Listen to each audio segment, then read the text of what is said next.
Здравейте и добре дошли в това видео, където ще ви представя една геймърска PC конфигурация с бюджет от около 1500 и 1600 лева.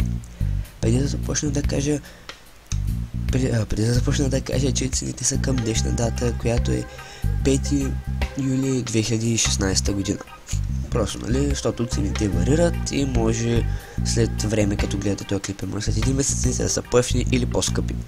Но нека да започваме. Само едно нещо последно. Ще ви представя две конфигурации, които се различават само по процесора, както видите този тук и този тук. Да, почти никаква разлика нямат, ама все е по-добре с по-скъпи, естествено. Да, първата конфигурация, която е с този процесор, е на цена от точно 1513 лева, като не съм смятал стотинките, а с този процесор е на цена от 1583 лева. Така че, нека да започваме. Ето го с първата конфигурация с процесор Intel Core i5 6500 с стандартна тактотеща от 3,2 ГГц. Не гледайте, че тук пише 3,6, тя е с 3,2 ГГц, като може да се оверклокне до 3,6 ГГц автоматично, т.е. вие няма да има нужда вие да го оверклоквате и да го излагате на риск, той сам ще оверклокне, той е предвиден за това оверклокване. Но просто има такъв оверклок, така че като не го използвате на максимум, той да харчи много по-малко енергия. Той разполага с 6 МБ кеш, както видите последното 6-то поколение на Intel процесорите, а именно Skylake с най-новите сокети 1151. Това е боксов процесор, както пише ето тук, т.е. имате охлаждане в кутията и няма нужда да си купувате отделно, макар че е препоръчително, ако имате още малко пари, да си купите някое по-стабилно охлаждане. Извинете, малко съм болен. Продължаваме напред с видеокартата, която е на Asus Radeon R9 380X с 4 ГБ GDDR5 памет, 256 битова видеокарта, една от най-добрите видеокарти на пазара, която може да подкара абсолютно всички игри на максимални детайли с доста приличени FPS, като имам в предвид под приличени FPS 50 и 60. От 50 до 60. Не. Както виждате, тя е на Asus Strix версията, която е специално за гейминг, и както може да видите от кутията, тя е специално проектирана, така че има 20% по-добро охлаждане и 20% по-малко ток харчи и е с 0 децибела на вентилаторите, т.е. са специални лагерни вентилатори, които трябва да издържат много повече и много по-малко шум произвеждат. Нещо по-специфично, ето тук отдолу можете да видите, че тя е на стандартна честота от 1030 МГц. 1030 МГц, а скоростта на паметта е 5700 МГц на всичките 4 ГБ. Тоест много добра видеокарта. Както казах, може да подкарате абсолютно всички игри на максимални детайли и дори ще имате малко ресурс останал, примерно да стримвате или да записвате, или да сте отворили няколко таба в интернет или някои други игри или програми. Продължаваме напред с дъната платка, която този път е малко по-хай-енд, но ви уверявам, че това е напълно достатъчно. Много хора може да възразят за този процесор и тази видеокарта, че чипсет H110 не е много добро решение, но съм се консултирал с специалисти и те казват, че това е напълно достатъчно и дори може да поддържате още една такава карта и поддържа до 64 ГБ RAM, което е предостатъчно, понеже ние разполагаме с 8. Да, нека малко повече да кажем за дъната платка. Както видите, доста готин дизайн има. Аз не съм избирал само по това, но ми хареса и как изглежда, все пак и това си е важно.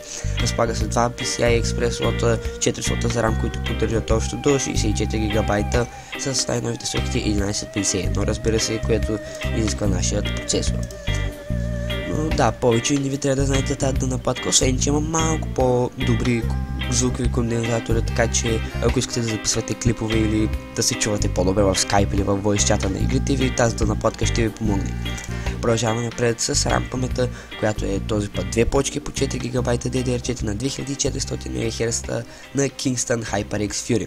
Защо съм избрал 2 почки по 4 ГБ, а не една почка от 8 ГБ, така че да можем да достигнем 32 ГБ примерно?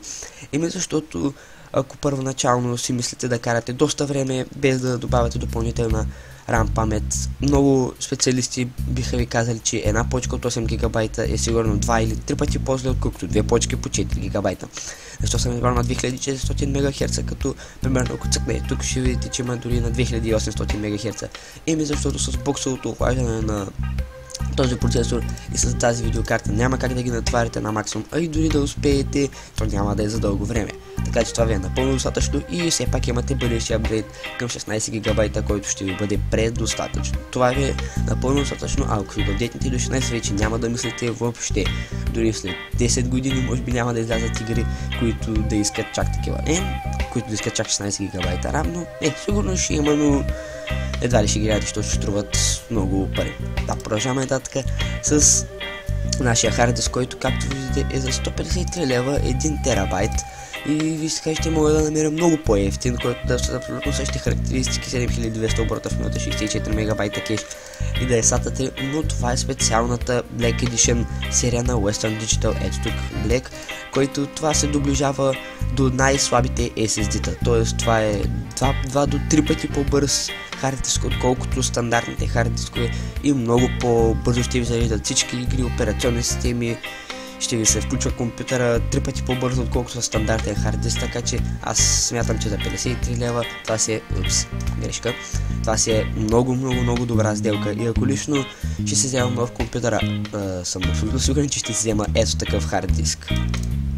Продължаваме напред с захранването, което е Cooler Master B600, както може да се види, 600 ватово захранване с 85 плюс бронз сертификат. Това е много добро захранване, а и е марково на Cooler Master. Може би някои хора ще възразят, че с този процесор, тази видеокарта и тази RAM и подобрения хард диск това захранване няма да ви е достатъчно, но ако сметнете всичките ватове на процесора, видеокарта, RAM-та и хард диска, ще видите, че те консумират около 450-480 вата, т.е. имате около почти 200 вата в резерв, айде 150 вата, които са ви предостатъчно в резерв и дори може да сложите по-мощен процесор и по-мощна видеокарта и пак да се добре. Но ако смятате да слагате още една видеокарта като тази, ще е добре да си купите и по-добро захранване, но това е напълно достатъчно, абсолютно сигурен съм, гарантирам ви го. Продължаваме напред с нашата кутия, която този път е малко по-добра. Тя е Radmax Vortex V5. Ето, тук може да видите, това е една от частите, която последни избирате, но определено нея най-много я гледате, понеже не мисля, че някой би се озъртал постоянно да си гледа процесора и видеокарта, но постоянно ще си виждате кутията, пък съм почти сигурен, че абсолютно всички от вас последни избират кутията, колкото там лева остане. Но тази си е една изключително красива кутия, която идва с 2 предни и 1 заден, или беше 1 преден и 1 заден, не съм абсолютно сигурен. Вентилатори, които всички са 120 мм, поддържа всички видове дънди платки. Да, ще ви се събере всичко, което тук гледал съм го, сравнявал съм ги, дъната платка и това ще събере в тази кутия. Не е нищо особено, но все пак си е, както виждате, е много красива и имате дори 2 слота за примерно контролен за вентилаторите или дивица писвачка или карт ридър, каквото искате. Разполага с едно USB 3.0, едно USB 2.0 и вход за микрофон за слушалки. Както виждате, има прозрачен панел. И сега нека поговорим, ако примерно разполагате с бюджет вече около 1600 лева, как може да си апдейтнете вашето PC. Аз би ви препоръчал да вземете ето този процесор, който е Intel Core i5 6600, който е със стандартна тактова честота от 3,5 ГГц, но абсолютно автоматично, без никакъв риск може да се оверклокне до 3,9 ГГц. Това е един доста добър апдейт и ви го препоръчвам, понеже за колко лева? Той беше 1027. Колко се пада за 70 лева, получавате колко се пада 30 ГГц, които макар и малко на фона на 3,5, все пак има голяма разлика между 3,2 и 3,5 и 3,6 и 3,9 ГГц. Не кой знае каква е разликата, но се определено ще усетите в по-мощните игри и по-натоварващите програми. Нека поговорим сега за игрите, които може да играете на тази конфигурация. Тук на тази конфигурация, за разлика от предната, която беше за 450 лева, ще може да играете абсолютно всички игри на максимални детайли, освен ако когато гледате това видео, не е излязла някаква супер тежка игра, която въобще не е оптимизирана и въобще едва ще я подкарате, но всички излезли игри до сега, които са максимално оптимизирани, ще може да ги играете с фикснат с 50 FPS, повечето дори на 60 FPS и дори ще имате, както казах, и малко ресурс да записвате или да стримвате или да сте отворили още някакви програми. За жалост тук няма да може да използвате Shadowplay, защото както може би видяхте, разполагаме с Radeon карта и няма да няма да може да използвате Shadowplay, защото както знаете, за да използвате Shadowplay задължително трябва да имате карта на Nvidia, но какво толкова има толкова много програми като OBS, с която аз записвам, която почти не намалява FPS, намалява го с 2 до 5 FPS, което си е почти незабележима разлика, но определено плюсът на OBS е, че прави изключително малки клипове. Аз буквално като почна да си обработвам клиповете, някой път ще ви покажа как обработвам някои от моите клипове. Буквално пускам клипа да се аплодва и знаете, че трябва да напишете заглавие, описание, да сложите и тъмнел и аз докато направя всичко това, клипа вече се е качил и просто натискам готово и го пускам. Докато примерно геймплеевите ми, които бях записал с Fraps, имаше 2-3 дори часа да се апълнат за клипче, което е супер малко и дори на 360p, а това са Full HD клипове, така че определено ако искате да записвате с качествена програма, но не разполагате с карта на Nvidia, ви препоръчвам OBS. Да, това беше всичко от мен. Коментирайте, лайквайте, сабскрайбнете се, както казахме при 100 абоната. Правя room tour, той ще ви покажа стаята си, компютъра, монитора, клавиатурата, всичко там. Как изглежда, но беше трябва малко да почистя, защото тук е пълна мешеница, но както и да е.